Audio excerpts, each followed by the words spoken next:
Hello everyone and welcome back to the Great Book of Grudges. My name is Nathan and we're back with another Total War Warhammer video. So, I've been gone for like a day or two from the PC and yeah, it looks like all hell broke loose regarding modding in Total War Warhammer. The community has been brought into a state of confusion after a modder posted a statement regarding modding in Total War Warhammer and some alleged conversations with Games Workshop. This has obviously made a lot of people quite worried, as obviously modding is extremely popular in Total War Warhammer. Well, not even that, modding and Total War just go hand in hand. It's something that you can't really live without. I know there's a lot of people who do prefer to play vanilla, but believe me, modding just makes the game so much better as the community comes into effect and they can unleash their creativity. I must admit that I myself was thrown into a state of confusion because, well, yeah, modding is a big part of my channel, and not only that, but I heavily mod my games. I can't really have too much fun vanilla, I can honestly admit that. I had no access to any sort of PC for the past day and a half, more or less,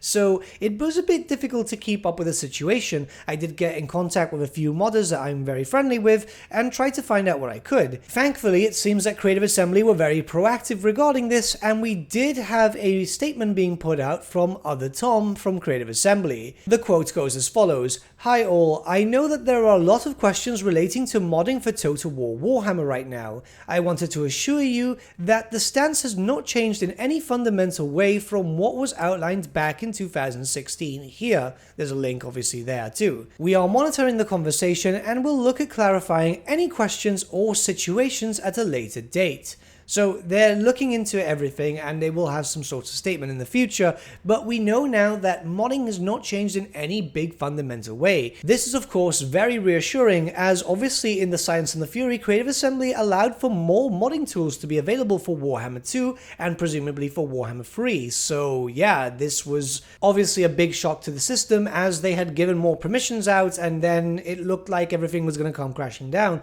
I understand everyone's panic. There has been a good reason to be panicked about being a Warhammer fan in the past recent days, but it looks so far that modding for Total War Warhammer and Warhammer 3 that it will eventually come is pretty much safe, at least for now. So let's take the time now to look over the guidelines that Other Tom stated. So there's a lot of creator guidelines when it comes to mods, and I will have this linked in the description below if you want to check out the full article, but there is one devoted section to creating mods for Total War Warhammer, which goes as follows. "In addition to the above guidance, bear in mind that Total War Warhammer contains IP owned by Games Workshop, and as a result, you should consider the following when creating mods for this title. When uploading Total War Warhammer mods to the Steam Workshop via the mod manager, you'll need to confirm that you've read the section on mods in the game's EULA. This is provided as a pop-up message when you're uploading." That's simple enough to understand, so we don't really need to discuss this. Let's move on to the second point.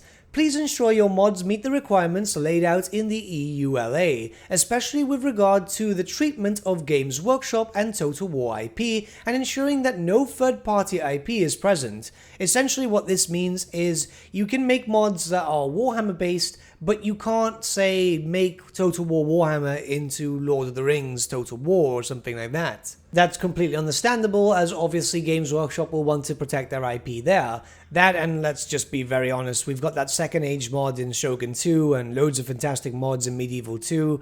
We are fine. We don't really need to turn Warhammer into anything else. Let's move on to the third point. "Do not include or alter content in any way that is offensive or degenerating to the world of Warhammer Fantasy Battles."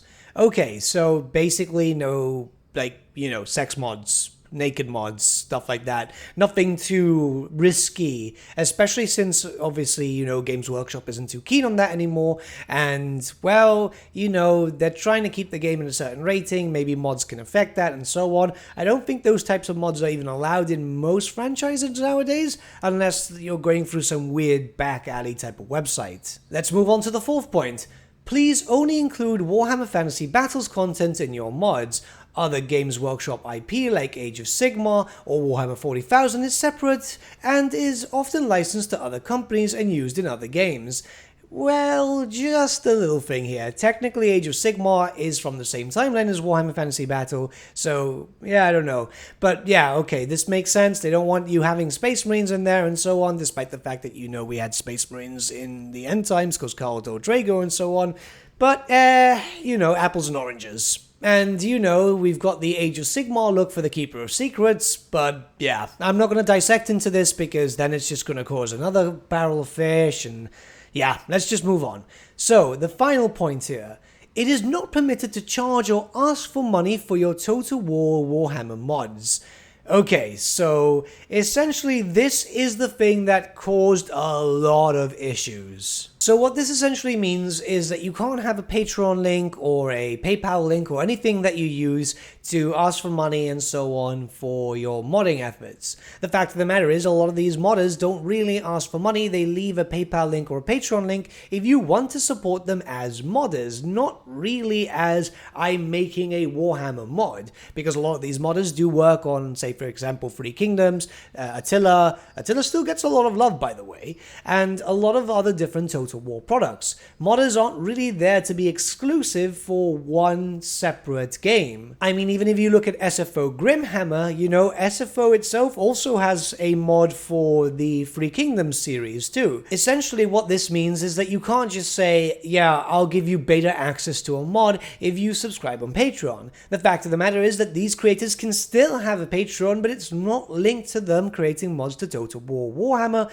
but rather them themselves as modders for various different communities and so on, and they can't have it linked on their specific areas, it seems. Which is a tad disappointing. I support a few modders myself on Patreon just because, I know the amount of effort that they put on, and it's not just because of Total War Warhammer. I support them because of stuff they do for other games too, and yeah, it's just how it is. We want to help out creative minds. It's something that we're all very keen on. But the reason why we're talking about this today is because obviously there's been a lot of panic within the community, but this does not mean that modding is going to go and modders are being affected. I've spoken to a few of them, they're quite good friends of mine, and they don't feel a panic. They feel quite calm. They say that everything's still moving on as normal and so on. They just have to remove certain links from their various different pages. But even then, if you want to support those guys, there's always other ways, show a DM and stuff like that. It just really is that simple, With how important modding is in Total War in general, I don't think Creative Assembly would be willing to let that go, especially for Warhammer 3 or something like that. Yes, again, vanilla players are like, oh yeah, modding's not that important. No, it really, really is. You get these awesome mods which keep the game alive. It gives it new flavor, especially during content droughts. Creative Assembly know this, and I think Games Workshop will have to realize that too. It's free promotion for the game. Some people I actually know have purchased the game because of certain mods. Before anything, the fact is, of course, yes, the Warhammer community worldwide has been thrown into disarray, and this has made a lot of people very justifiably panicked. I understand that, believe me. There's been some cases where, myself included, we've been in a bit of a,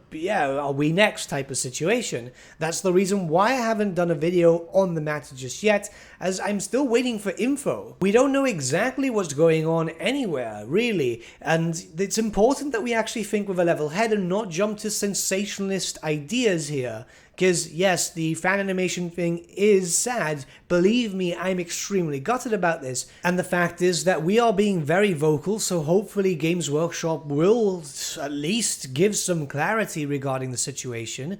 But we can't think that we're going to lose everything. Remember that modding, especially for Total War Warhammer, falls more to Creative Assembly than it does for Games Workshop. You can still support your favorite modders. I don't imagine that they'll be taking down their patrons and so on. There's no reason as to why they should, because you want to support them, not the mod. You want to support the creator who is playing around with different types of stuff and so on. Look, all I want is for people to start realizing that modding is safe, it's important, and it's so important for Total War. It's not going to go unless CA radically change something.